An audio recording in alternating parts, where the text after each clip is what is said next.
So proposed, Madam Mayor. Seconded, Madam Mayor.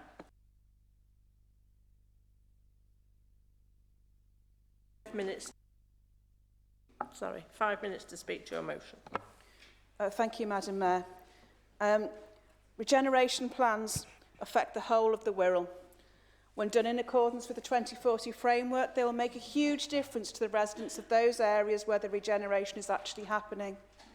They will also protect the greenbelt, which is of benefit to us all, and as we create destinations as well as great places to live, we increase the health and wealth of all of our residents. I don't have to remind members, not least because somebody mentioned it before, that there is a 12-year life expectancy gap between residents on the east and west. The residents I represent are actually fortunate enough to have the longest life expectancy on the Wirral, and I want to see that gap closed by improving the prospects of everybody else and not by dragging down Greasby, Frankby and Irby. For such important decisions as the future of our borough, ones that so fundamentally affect the lives of all of our residents, decisions that affect not just our current residents, but the ones that will be living here in 21-25 and maybe even 22-25. We need to have complete transparency. Members are entitled to be able to scrutinise such decisions before they are made, in the interests of all the residents across the borough.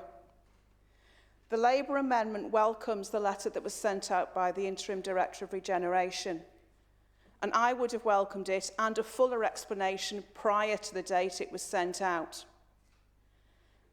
In addition, there were 2 direct questions asked at full council, one on the 2nd of December and one on the 7th of October, neither of which gave any information whatsoever about the new town bid, even though we directly asked for it. It is, of course, fantastic news that the Inspectorate has approved as having a groundbreaking brownfield-only local plan, and I want to pay tribute here to the architects of that plan and the campaigners who fought so hard over so many years. But it may be that that battle was only the start, and we cannot let their work go to waste. We may have another challenge, and we do have the 2040 framework that we always intended to implement. We need to make sure that vision happens. We don't want the big developers coming in to develop on our greenbelt because we have not been able to achieve our any increased housing targets.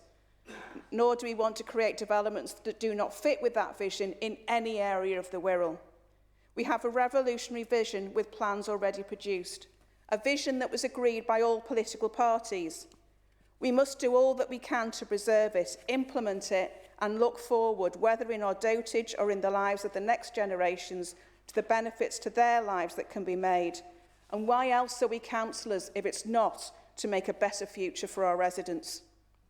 Such an important task must take advantage of any funding opportunities that will help us achieve the best version of it we can. As a council, the scope of the regeneration could be massive, and we are only going to be able to achieve it with external funding.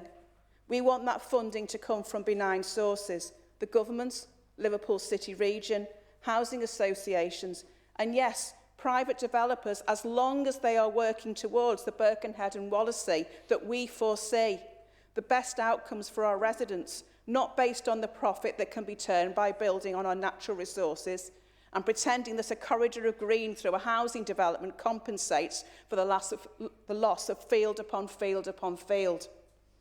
To achieve all this means incorporating as many talents and ideas as we can, and that includes representation from across the political spectrum.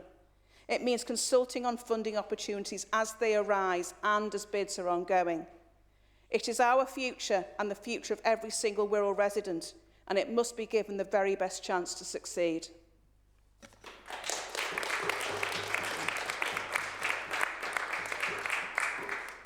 Thank you.